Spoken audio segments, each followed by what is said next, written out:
Yeah, it's true. He couldn't get. He tried to bang Eva, and she wouldn't have none of it because she wanted David Luiz. That's why he sold him. Spiteful bastard.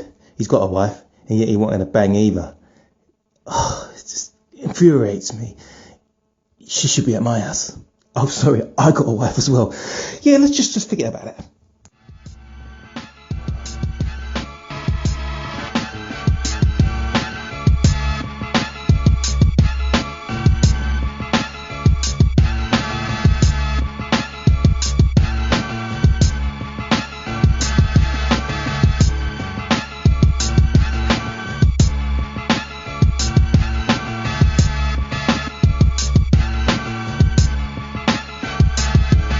Welcome back to this week's Football Talks podcast. I'm your host Mustafa, and can't help myself from laughing because this Jose Sack Watch is back on.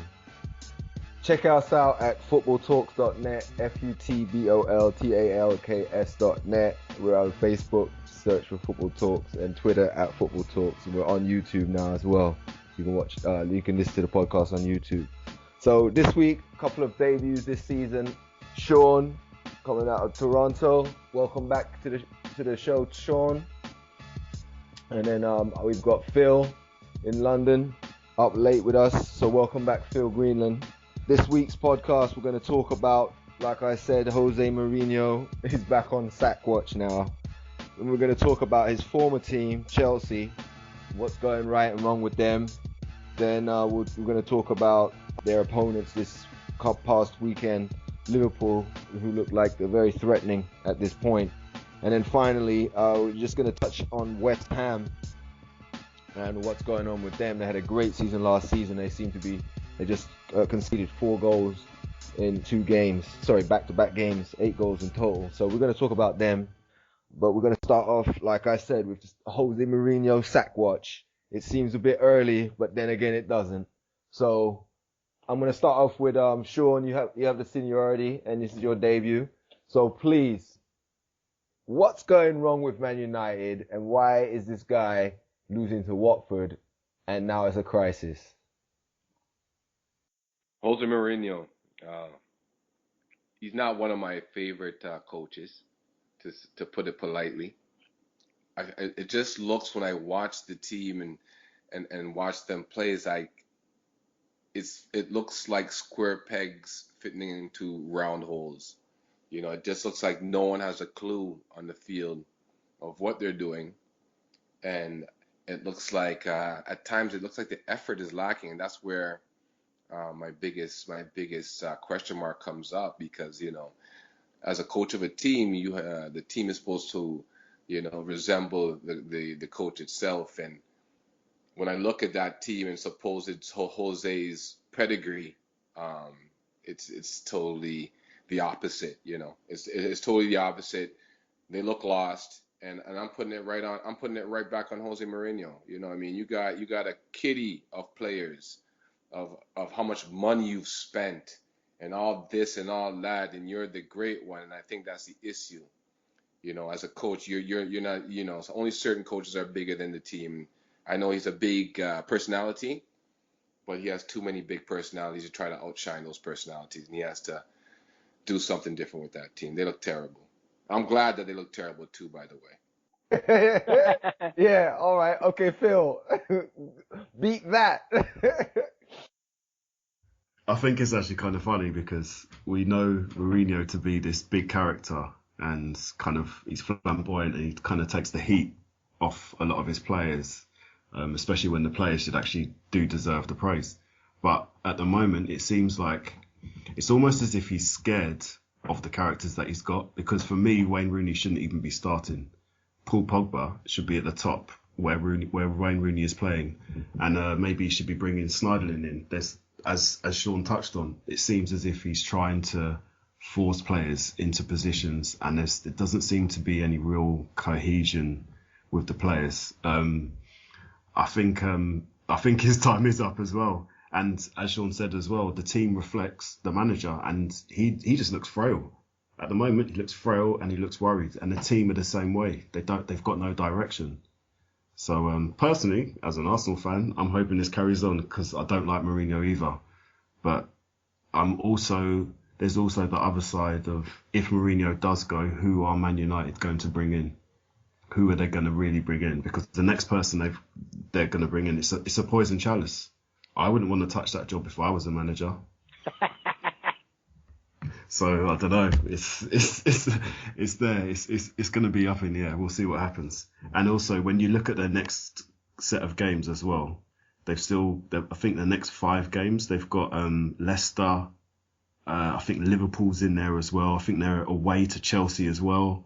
So it's only going to get better. It's only going to get better. Well, I mean, the money that he spent on Pogba, he should have given Alex Ferguson that money and told him to talk to his referee connect that he's been using for the last how many decades. Because right now, I mean, he's not looking any better than Van Gaal and Moyes. And it looks like it's going down the same road. It's very early days. They were my favorite for the title. And it's so early, I don't want to change things too much. I'm not saying they're my favorite right now. But, there's a long way to go. But people need to understand that 3 games in a row is severe. Because he didn't lose 3 games in a row last season at Chelsea. In fact, they say the last time he lost 3 games in a row was 14 years ago at Porto. You consider how bad he was at Chelsea last season. They didn't lose 3 games in a row. Big clubs don't tend to lose 3 games in a row. And if they do, it's usually towards the end of the season where maybe they lose a Champions League semi-final and they've got some other big games around that. I mean, Man City, they were at home. You could say that's a game that is acceptable to lose. But you go to Feyenoord and you bring most of your big players to play that game and you get beaten. We know how bad the Dutch league is right now.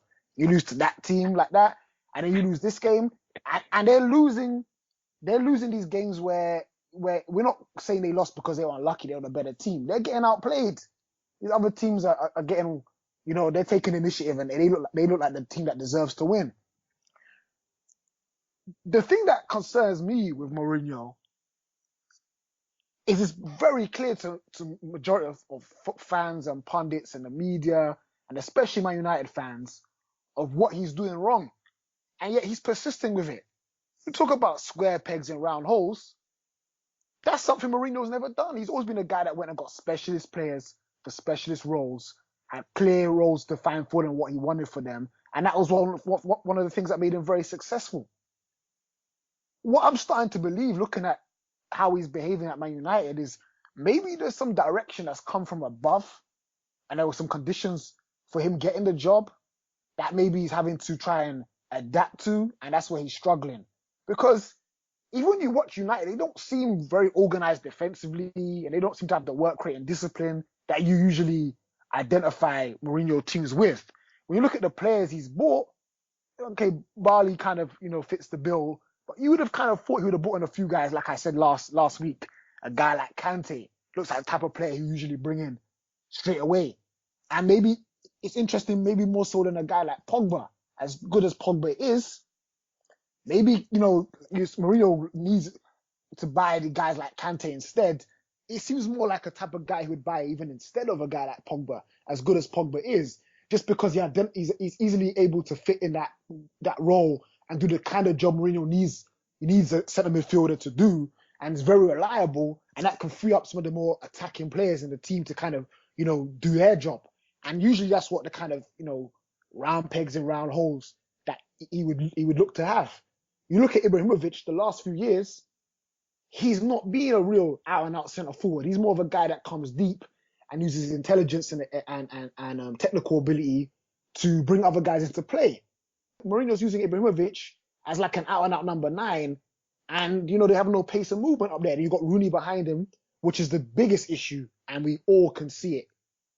I don't want to go on about Rooney because we spoke about the last few weeks, but we really have to question, why would a guy like Mourinho be so stubborn with playing this guy? Remember at the beginning of the season, he came out, the first thing he said, his first press conference, he said, Rooney will not play in midfield. He'll play up top. 5 games in, he's playing him in midfield. Why is he so desperate to shoehorn the guy in? You came out and said, there's no way this guy's going to play in midfield. No, it's just a waste of time playing in midfield. And then rather than drop him, he's been their most awful player consistently. you now start doing what you said you weren't gonna do. You're not like, and I think Mourinho used to be a guy that was very sure of himself. Now he doesn't seem sure of himself. You're putting the guy in midfield. On top of that, you look at a guy like Pep, a player that's far better than Rooney, but a similar issue he had came in. Yaya Toure, big character, on the decline, doesn't fit in with the style of football you want to play. He cut him quickly, ruthlessly, and he's benefiting because now the best player in his team is a guy that Mourinho got rid of at Chelsea because he said, "Oh, this kid doesn't want to wait, he doesn't want to train." And this kid that he talked about went to Germany, became the best player in Germany, was voted the German Player of the Year, Kevin De Bruyne, and now he was one of the best players in the league last season, if not the best. And this season so far, he looks like he's going to be the best player again. And that's a guy Mourinho ditched, let the guy go, didn't want to play him. My final point, and I'm sure you guys can elaborate on some of the points I made. He went and put this joker, Chris Smalling, in the team. They look very good with Barley and Blind complement each other very well because Blind can play, he's the ball playing centre back. He helps you step out in the midfield and pass the ball. He's also intelligent and can organise. And Barley's the athletic guy that's, more formidable physically and adapted to the league. Those guys look good. They played against City. They got a bit exposed. They look great. But City have a great attack too. Now you bring this joker Smalling in here. These guys like Deeney, they love a guy like Smalling because Smalling, what's he good at? He's a physical guy. He's not intelligent. A guy like Deeney's like, I could play that physical game all day. And you saw it today, man. They were all over the place with that joker Smalling in the back. Why didn't he just persist with the defense that he had a good defense? I don't understand it, man. So it's very un-Mourinho, like the things we're seeing, and the fact he's so stubborn, he's making these decisions. I don't know, man. Maybe he's got whatever the disease Wenger got. Yeah. Do you remember when Mike Tyson got knocked out by Buster Douglas? Mm-hmm. Never the same. Never again did he win a fight before he even got in the ring. Because man, grown professional people who get punched in the face for a living was scared to death of that dude. Yeah. Remember that guy Michael Spinks was shook, man. I mean, he was shook. But after that, even the guys that he beat up, the cannon fodder they brought him, to build him back up with and everything. Even them guys weren't stepping aside and just laying over the same way, man. But Mus, gone. But Mus, let me let you elaborate on that more. How much of that are we seeing with Jose is the opposition or his own players, and how much is his own doing? Because maybe Mike Tyson wasn't coming into the ring with the same aggression and confidence, and that's what caused the downfall more so than what the opponent was thinking. Because Mourinho's, it's like he's not himself, like who he was when he was successful. He's like a shadow of himself. The decisions he's making, the tactics. Yeah. Like even not to overtake what you're saying was too much, but this was a guy that always had partner bus or had that one defensive midfielder. He's playing this season without a real defensive midfielder. You let this guy Pogba run all over the place, and he's got this joker Fellaini. That guy's not even staying really as a defensive midfielder. Psychology is always a major part in any type of team doing well. And when the psychology of a coach who's known only seeing success, and you guys brought the point up great when you said he's lost 3 games straight, and last season had one of the worst seasons I've seen for a team that has done so well, and a coach that has done so well.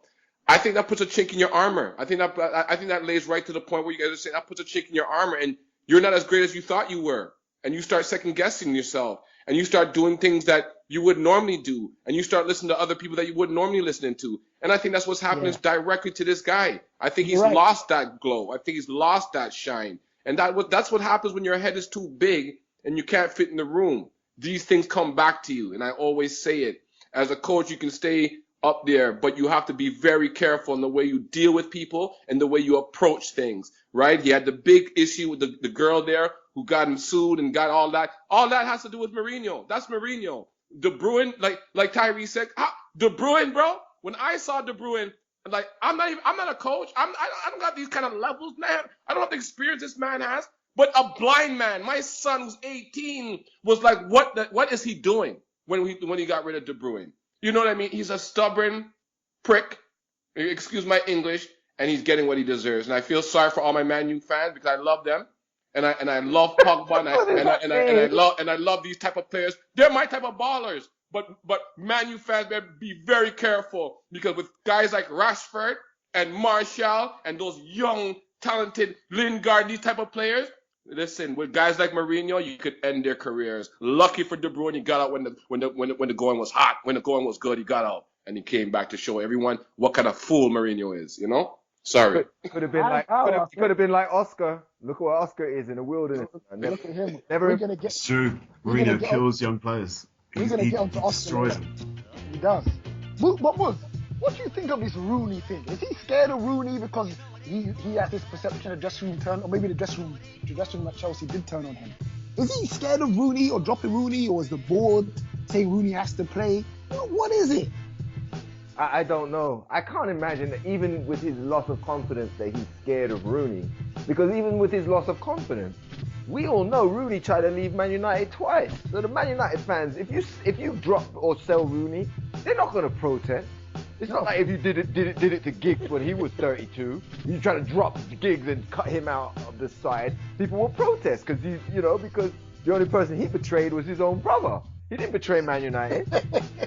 So they didn't have a problem with that. Honestly, Terrier, if Charlie Nicholas screwed his brother, that wouldn't change your opinion of Charlie Nicholas. He's an Arsenal legend.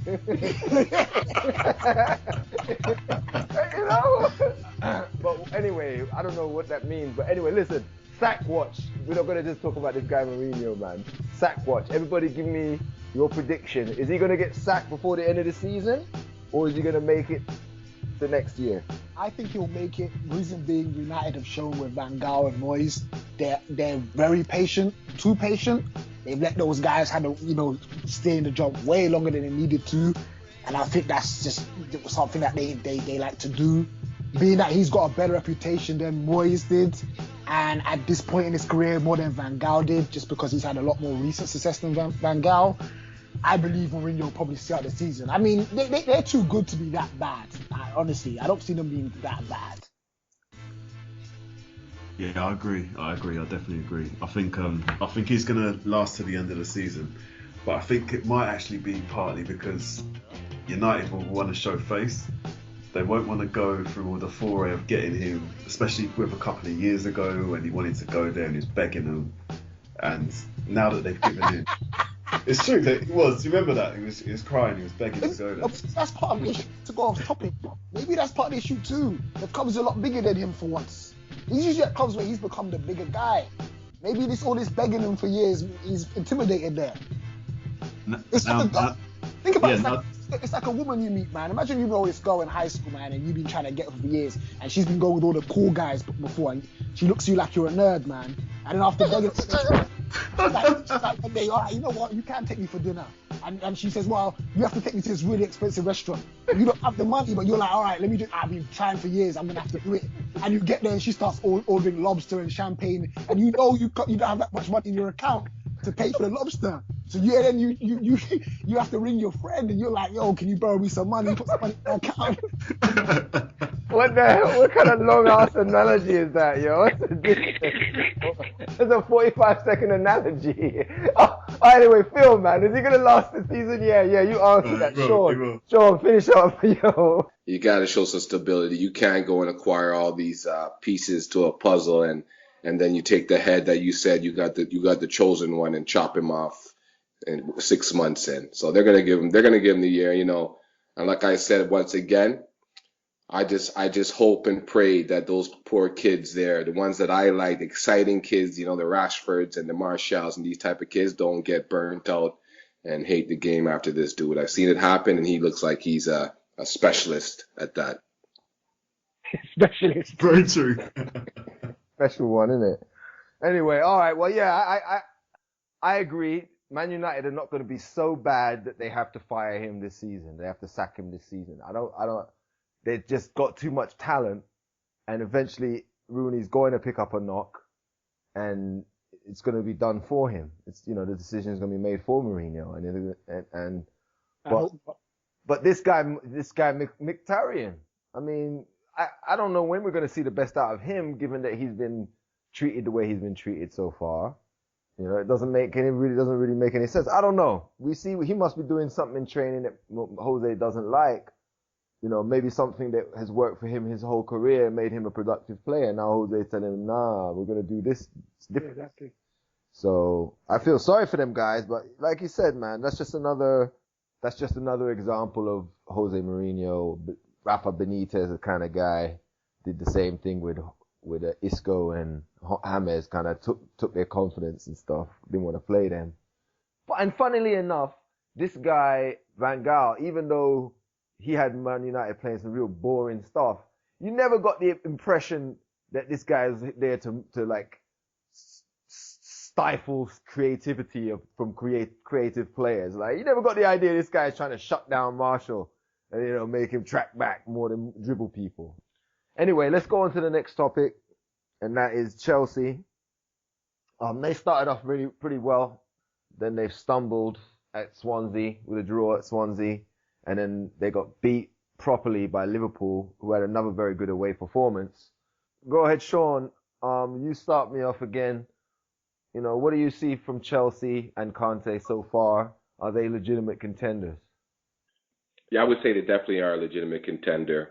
I'm a guy who likes Conte. I think sometimes he's over animated on the sidelines, but I'm a coach or a player who likes a coach who's just not sitting there, and looks like the players have belief. So the good thing that's going on with Chelsea, I think Conte is one of the good things going on with Chelsea. I think right now I would say the start's not bad. You know what I mean? 3-1-1, new coach. He has players. He's only been 7 months into the job, and I guess there's probably players there that he doesn't want, and so I think he's working his way into that. So far, I think so. From what I've seen, I haven't seen a lot of Chelsea games this year yet, but I know. Correct me if I'm wrong, but they're playing with a 4-3-3. Am I correct when I say that? Yes. Okay. Okay, and I think with his acquisition of Luiz, I think he may be trying to, and I may be wrong, I think he might be trying to go back to what he knows best, whether I don't think it'll be the 3-5-2, but he may go back to like a 3-4-3. I think he's still tinkering with that. I think he's a smart guy. I think he has the player's best interest at hand. His style is proven, or he's so far shown what he can do. I mean, I think it's early, and I like what I see and what he's trying to do over there at Chelsea. I think he's going to be good for Loftus-Cheek. I think he's going to be good for some of the younger talents. What's the other little youth's name? Shabala. I think he's going to be good for those guys. I think Moses is going to get some burn under Conte. So I think it's a definitely upswing from what they were, and I think Chelsea's looking at the brighter side. I wish as an Arsenal fan we get a sort of invigorating type coach as Conte. I think this kind of cross your hands, cross your legs type of thing going on at my side. We could use someone with a little upbeat and some spirit and still have that tactical acumen to try different things. I definitely agree with that. Yeah. I think with Conte, what's quite interesting is you kind of have to look at the way Conte's come into a big Chelsea team. Mourinho's gone into a big Man United team, and look at the difference in the way they both started. If you look at Conte, even though they're not playing amazing football, you still watch them, you still have that kind of assurance that they've got a style of play. Everybody knows their jobs, they know what they're doing. It seems quite natural, quite settled. And I actually think they will kick on second half of the season especially. So at the moment, I don't think if I were a Chelsea fan, I wouldn't be worried about what Chelsea are doing. I think they're going in the right direction, definitely. Yeah, I think they've definitely got some positives. I think he's a very good coach. One thing that stands out about him, similar to Simone, I think Simone is a bit better than him in my opinion.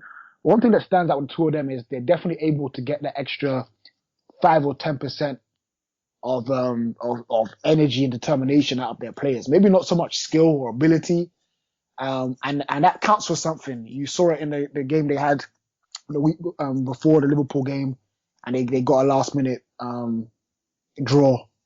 And they have a lot of determination. They have characters in that team that suit Conte too, in his character, that they're determined and they're fiery. And one thing they really have going for them, or two things I'll say, is they're not in Europe. And it's interesting you say, Phil, about them coming on in the second half of the season, because that's when the lack of games that they've played will keep them so much fresher than other teams. The second thing is we've seen already this season, you've got when he's not getting suspended, you've got a very reliable goal scorer up top that's in his prime.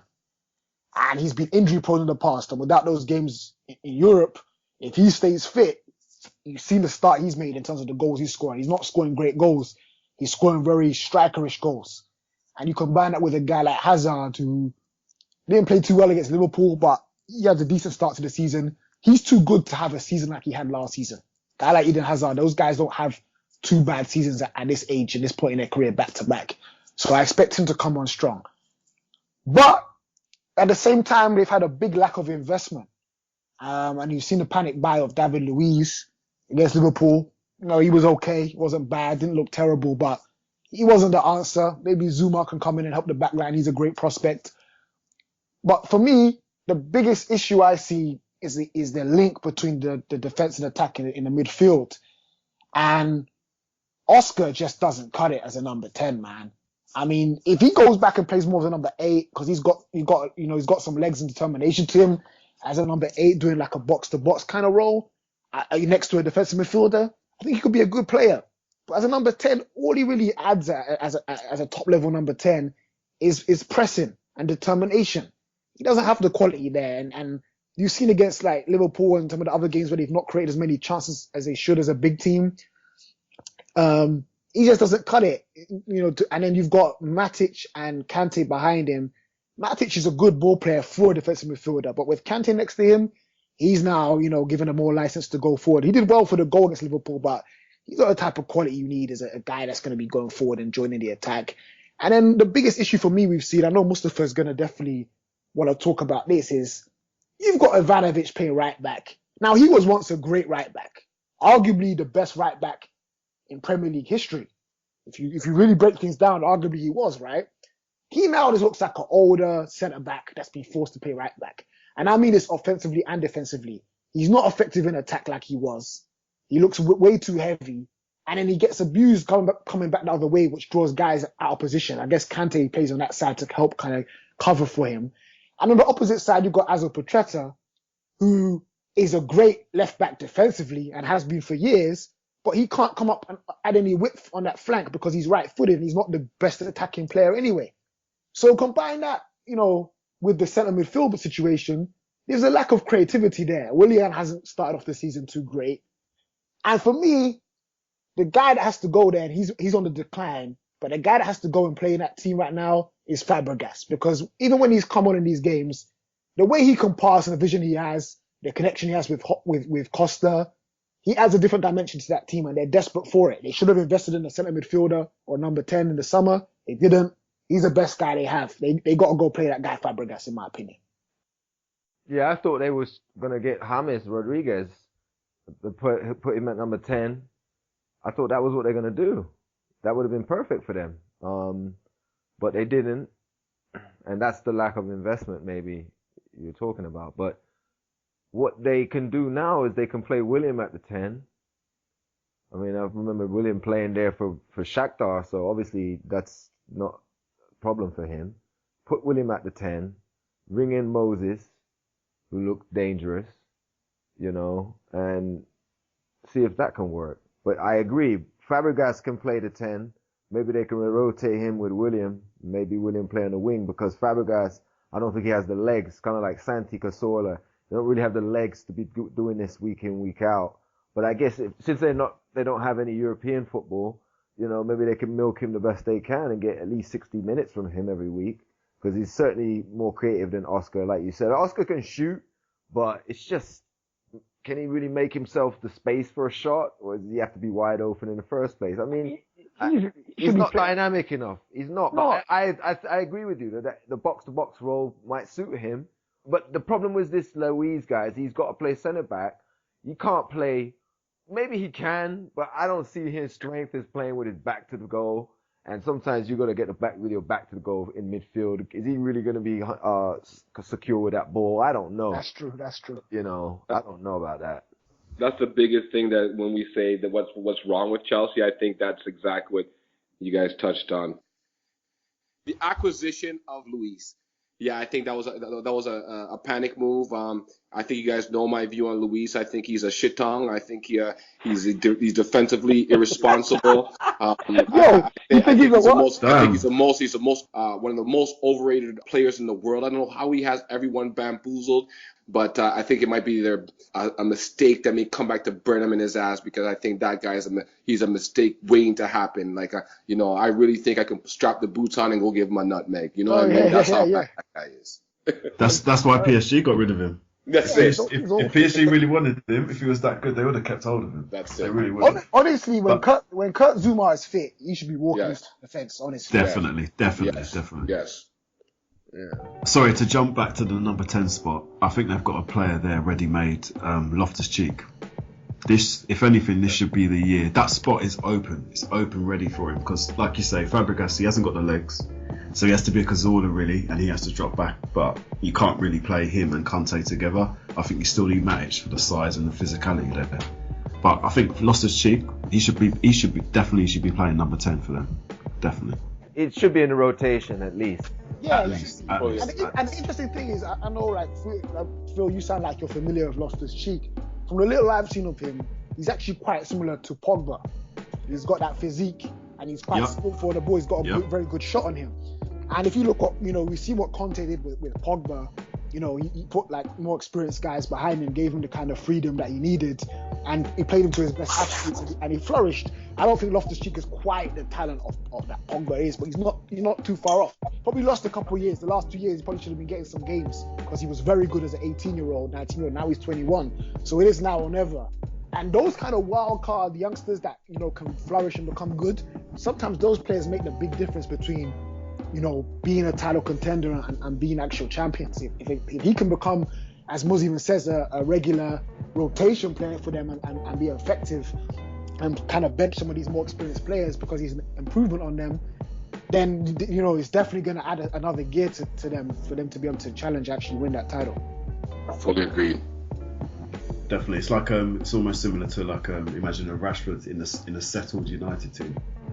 Rashford in a settled United team, he'd be even better. Oh yeah.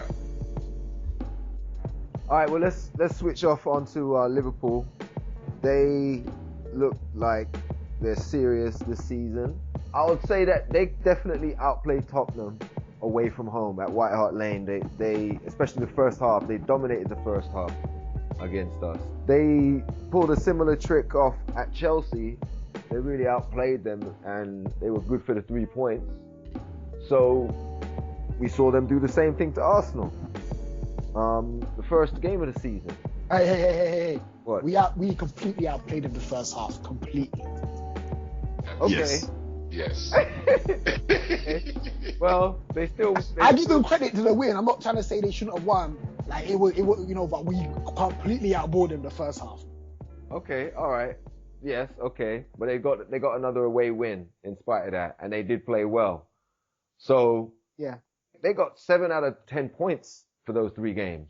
Sorry, 7 out of 9 points for those 3 games. That's really impressive at this stage of the season to get 7 points from those 3 away games. And I think that the jury's out on whether they can really unlock these defenses of bottom 10 teams who come in there and try to stand up and defend against them. The jury's out. We saw them. They weren't able to do so against Burnley, but that's one game. Let's see what they can do. Although the trend from last season is not good, but I think that this Liverpool so far this year with Mane in attack and being the key difference, I think that they can go all the way. They got like Chelsea, they got nothing else to do in Europe, so they can definitely. I don't think they can win a title, but they can definitely finish top 3 now. This is where Prem's getting interesting, because you're getting teams like Liverpool and Chelsea, for example, that aren't qualifying for Europe, and then they're having a free run at the Premier League, basically. And from the way Liverpool this so far have played, if I'm honest with you, very devastating football, like counter-attack. They know what they're doing. Mane has been one of the best signings for them in many years. It's devastating. So they, like you said, I think they are going to push for a top 3 spot. It's The only thing is, I think they may struggle, like you say, against the teams that have to survive, have to stay in this. That's where they'll drop their points. Where they'll play, well, they've like they've already done. They've gone away. They've played against, played Chelsea, and they've picked up points. They've gone away. Even though, unfortunately, it was against Arsenal. They've picked up another 3 points. I don't know where. I think probably against maybe Man City. They'll probably drop points, and then maybe the lower teams, but they're definitely going to be up there. But I'm wondering if the defence is actually good enough, because although they're scoring goals, they're shipping a lot of goals as well at the other end. I don't know if that's part of Klopp's tactics, where it's just he just thinks, right, we'll go out there, we'll counter you guys hard, we'll try and score as many goals as we can, and if we ship goals, we ship goals. But I personally, if I was a Liverpool fan, I'd be worried, because later on in the season, when your players get tired, you start to pick up niggles, this sort of thing. Instead of playing kind of hard football, you have to kind of sit back, you have to soak up pressure. So we'll see whether or not their style of play is going to change, because I don't think they can do this the whole season.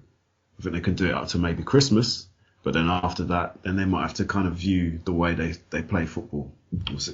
So yeah, but if I was a Liverpool fan, I would actually be very confident at the moment. I'm kind of jealous of Liverpool fans. I like Klopp. I liked him when he was over Borussia Dortmund. I saw the opportunities that he gave to young kids like Pulisic. He's definitely brought a stability and a style of play to Liverpool that was waning with Brendan Rodgers. I'm not sure what goes on in the change room or whatever the case is. We all know Sturridge is an out-and-out striker. And so when I see him toiling on the wings, that's the things that kind of I'm wondering what Klopp is doing when he does things like that. And I would say that would be one of the bad points in regards. But it looks like he's come to his senses when, by putting Sturridge in the right spot. And we've seen what happens when they're in their right spots, like all the coaches should see, put their players in their right spots and good things will happen. And also on the other side, I think he's put his foot down again and said that, we're not going to take any crap. What did he ship out Sacco? Whatever he was doing, it looked like it wasn't along with the team. And if you have a guy like that, and I don't want to speak, I don't know Sacco, but if something is not going the way the team is supposed to go, you got to show that you're the boss and you got to ship them out. That pickup, as Phil said, of Mane is incredible. Those are the type of acquisitions I wish we at Arsenal would get. Explosive, direct. The word that you used, Phil, was great. Devastating. That type of player is a devastating player. That is exactly what he is. Fearless, explosive, skillful, fast. That's my type of player. And so when you're playing this high pressing style, just like you guys said, I think they can do it for a while. But yeah, he's gonna have to really watch his player management and make sure they try to stay away from the nicks and bruises. It's going to be really hard in the Premiership to play that way for the whole season. But I do like the style, and I do like what he's brought to the team. I wish I saw that fire. I've seen Liverpool since he's been there make some serious comebacks where normally Liverpool would capitulate. They would just give up, right? But I've seen them come back since the time that he's been there several occasions. They are giving up a lot of goals.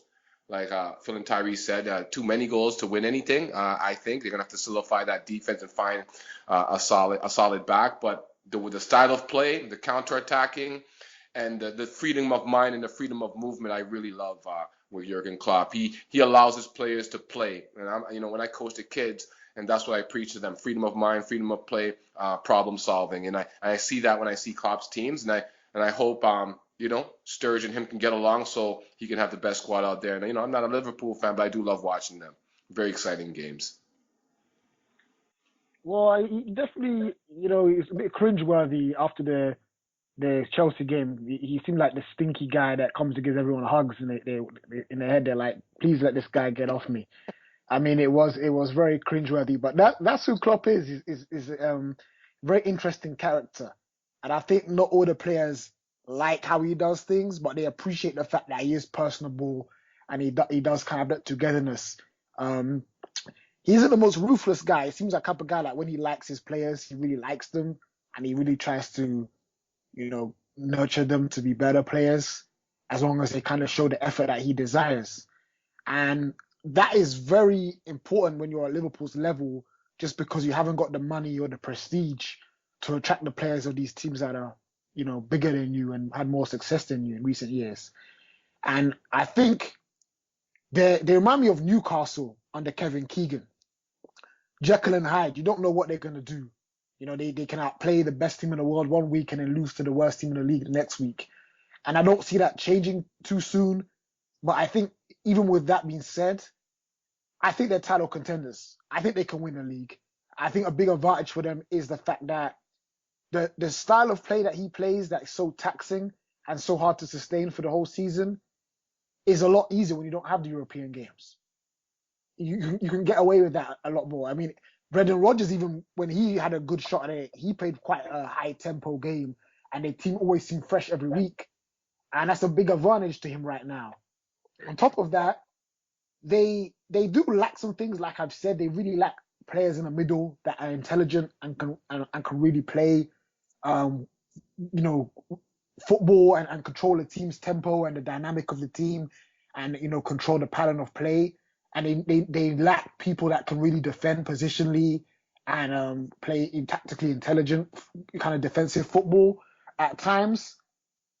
But they have great variation in their attack with Firmino, Coutinho, Sturridge, Mane, Origi comes in, Lallana's playing well. They've got good variation, and a lot of these guys are multifunctional. A lot of them are they're not great at one thing, but they're pretty good at a few things, and they're quite, solid, don't have too many weaknesses. And he's put them in different positions. As you say, sometimes Sturridge is wide and Firmino's in the middle.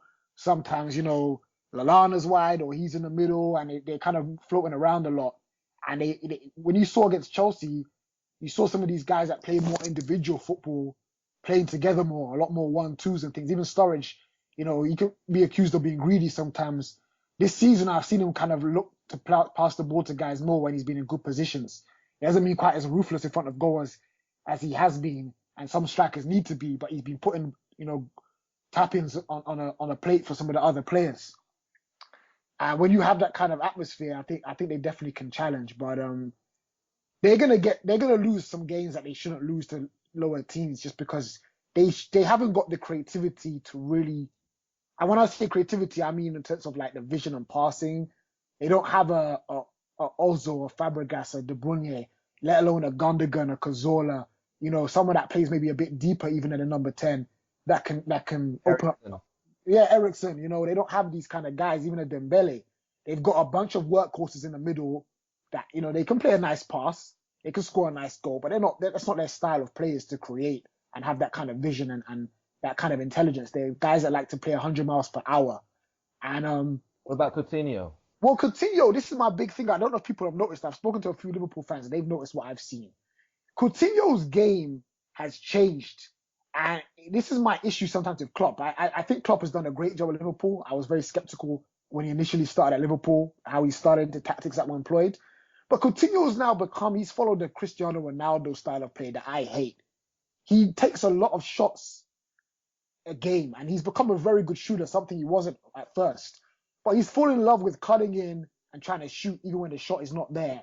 And he's now doing it so often and he's a good enough shooter where he's getting some goals from it.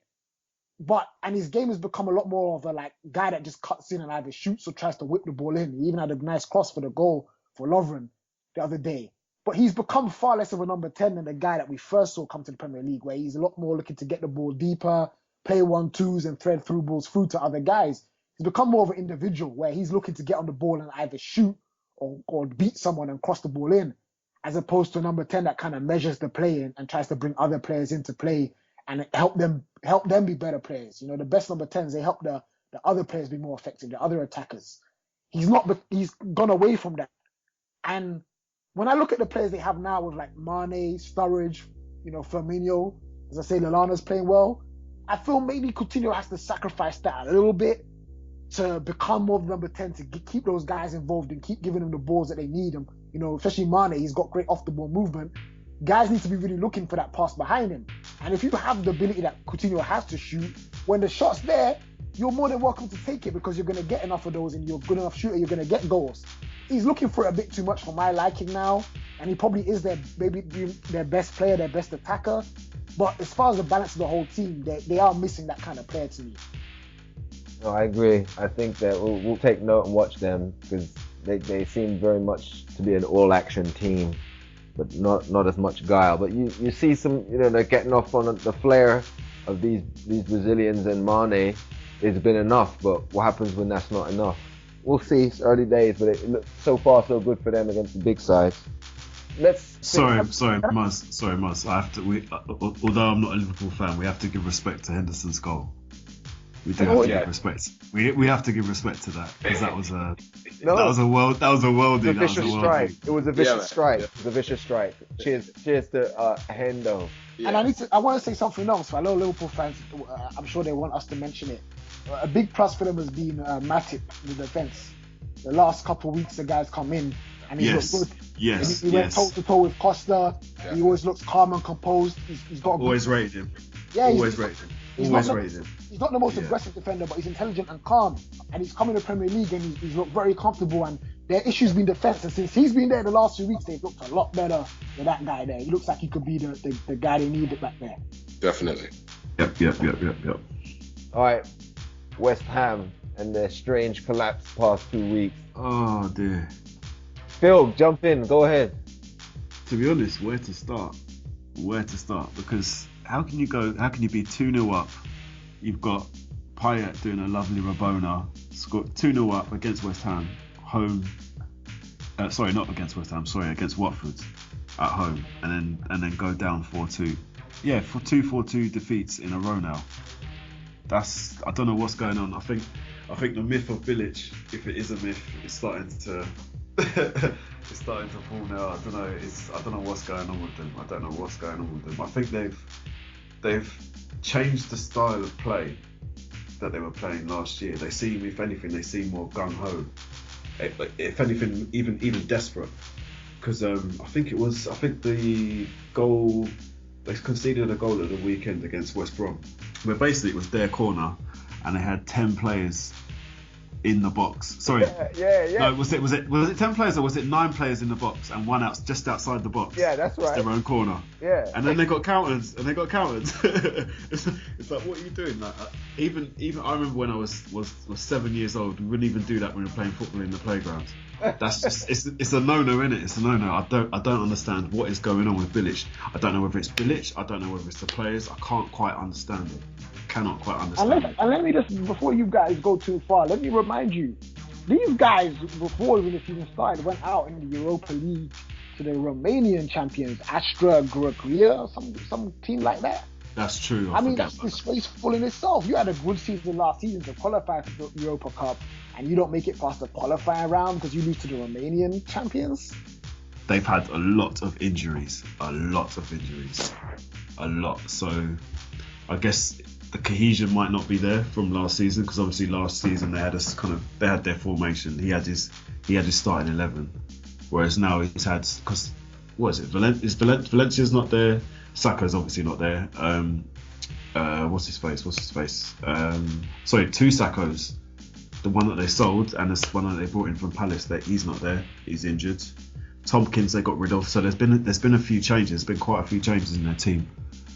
Well, that's so the maybe thing. It's a settling period. That's the thing, but like I know, we've all heard it. One of our favorite man, Mr. Wenger, it's like one of the things he always preaches is about buying too many players and how that unsettles the team. I know Mustafa mentioned this last week, and we've seen it over the years with numerous teams. You know, Wenger, we certainly wish he bought more players, because you know it's a bit one extreme doesn't always mean that you can't do something. But you look at West Ham, he's bought a hell of a lot of players this summer. I think he bought like 11 or 12 players. And he has.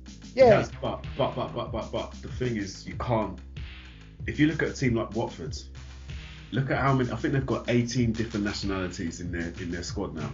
Every single season since they've been up, they've either changed their manager or they've just ripped out their squads, and then it's been like, right, we need some new players. They'll bring in like 6 or 7 new players. So I think it's to do with circumstance, really and truly, because Watford seem to do it. They've done a blueprint. They've set out a blueprint. So I don't know. It's a It's a funny one, but one. They do look like a team that is disjointed, like you say. I mean, sometimes you buy those players and they fit together. Watford look very good, but this is also a team, West Ham, that were good last season. You didn't need to make such a jump up, and I think they're very ambitious. And I know Eddie was on here last week, gave them a lot of credit for their ambition. We all did. They're obviously very ambitious, but they don't seem so methodical in it. It's almost a bit of a scattergun approach of like, you're buying all the best players you can possibly have available and you're throwing money at guys, as opposed to trying to be very methodical and pick those 3 guys that really would improve the team. I say the injuries probably had an effect on that, because they did buy that left back Masaku, and he doesn't look very good, and they bought him because Cresswell got injured. And then obviously Payet and Lanzini, I think those guys only came back. Like Payet last week was his first game back after the Euros. So, he's probably a little behind on the fitness and things like that. Do you think maybe obviously the fact that they've just moved into that new stadium as well? Because Imagine you're a player, you're playing for Leicester City and you're going down to West Ham and you're playing them for the first time. You're going down to play West Ham for the first time, but they're playing you for the first time at the new stadium. So if anything, it might almost have, if I was a player, it'd have that kind of cup feeling feel to it, where it's not a normal game. Anything kind of goes. So they're having that for the whole season. That's true. That is a big thing. I mean, even Arsenal, I remember we moved into the Emirates. It definitely took a couple of years for that to feel like home, even as a fan, let alone, exactly as a player. And you almost feel like you're playing away, even though you just have a lot of home support. You feel like you're playing. I mean, even Tottenham, I know, not to get off topic, but Tottenham had their first Champions League game at Wembley the other day. And, I'm sure it was a little different for the players. You don't feel like you're really playing at home. You have a lot of fans, but it's not White Hart Lane, I agree, but I don't really think that was the problem, that the size of the field. I think the players were fine with the size of the field. I think it just didn't go our way that day. We had so many chances to score in that game. And the same thing at Sunderland. West Ham, their problem is they're giving up too many goals. It's too easy for them to score. The rest of it is fine, but they've got to do something about their defense. I don't know what the way that they're set up. They're not stopping anything or anyone. That guy, Matsushiku, they need Cresswell back quickly, because that guy is a disaster the past couple of weeks. So I don't know where they found him, but he's not ready right now. He's playing terribly. So he's a problem for them right now. Collins. I was about to say the same thing. Collins is. He's okay. No. He was okay 2 years ago. He's a liability now. He is. I'm saying is he's playing next to this Suwayi guy. Yeah. And it's not helping. If that guy was Cresswell there, it would be a lot more. Yeah. A lot easier for Collins and to cover over the cracks and his mistakes. But we have to say it in that case. That's very true. I know they went and got Arbeloa on deadline day. I don't know if that guy's still good. He must be pretty old, but he's experienced. But you look at their investment, they've got a lot of these number 10s and attacking midfielders. And they bought a lot. They bought Fenguli. They bought this Turkish guy, Tor, that's supposed to be good. Obviously, they've got Lanzini, Payet. They bought another guy, Fernandez. And then they've got Antonio. And then up front, they've got this Argentinian guy that's supposed to be good. They got Zaza on loan, the Italian guy that famous for that terrible penalty. And then you've got Sacco. You've got Karu, and you've got Ayu, right? But then you go to the defense, and you look at the defense, you're saying, okay, Winston Reid's their best defender. He's pretty good. But then you've got Sam Byram, guy came from the Championship. You've got the Masaku guy, Collins, who's past it, as you said, Phil. Cresswell's out. You've got Agbona, who's not settled well. I came from Juventus. And you've got Reece Oxford, who's great potential, but he's not played. So I don't know how good he doesn't look good enough in training. They have not sent the guy on loan. So the investment, for all the guys they've bought, you're not invested in the defense. And as we know in football, the defense is very important, especially if you've got these attacking guys like Payet, Lanzini, who kind of like, those guys are just interested in scoring goals and attacking. And you better have some guys at the back that can defend one-on-one, because you're playing that kind of all-out football, where your attackers, I'm not saying those guys are lazy, but they're not focused on kind of defending. Those guys are like, I'm going to go forward and make something happen. You need some guys at the back that can handle the counter-attacks. And guys like Collins, that guy's on his last legs. Yep, there's an imbalance in their team. if you're gonna play the system that they play, and you have a lot of attacking and wide kind of number 10s playing out wide, that sort of thing, you have to realise that, as you say, that they're not going to track back. So you've got to have guys that are at the back that are assured and that can defend. That is like Prem defending, not European defending. I'm talking Prem defending. Guys that are going to throw themselves like on the line. They'll run behind their goalkeeper, that sort of thing, and block something on. You need those sort of guys, and West Ham don't have that at the moment. Collins was that guy probably 3 years ago. Yeah. 4 years ago. And also, to be honest with you, I think they messed up when they sold Tompkins to Palace, because Tompkins now is actually coming into He's looking good, yeah. He's looking very good. He's looking very assured. He got injured today, but it's a minor injury, but he's looking very assured. He's one of them defenders that he does stuff that you don't really notice, and you don't really notice him in the game, but you know that he's had a good game because he hasn't messed up. Yeah. So I think they missed a trick there, just getting rid of him. And to focus on Bilic for a second, I mean, I've heard Bilic people put Bilic up there as one of the top manager last season. I thought it was a little bit, of an exaggeration. He never really impressed me that much. I don't think he's a bad manager. He didn't impress me that much. But what I'm seeing with a guy like Bilic is the same thing I see with Mark Hughes and his team.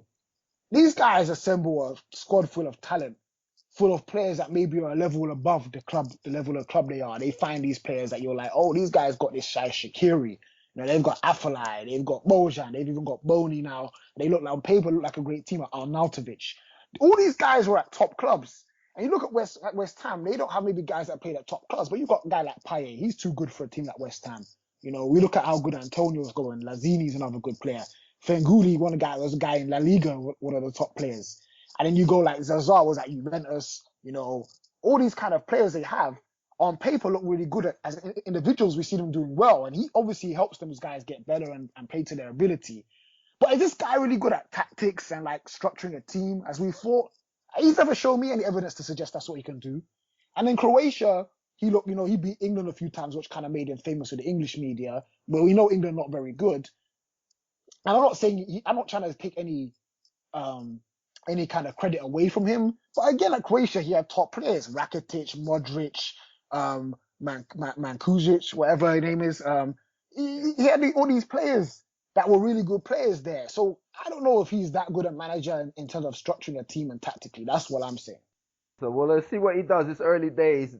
This does not look good. Yeah, but what I'm saying to you is that because they have better players than they've had for a number of years. And I give him credit if he's able to recruit the players and identify them and convince them to come to West Ham. Like Payet was available. A lot of teams should have gone for Payet. He was known as a good player in France. They got him.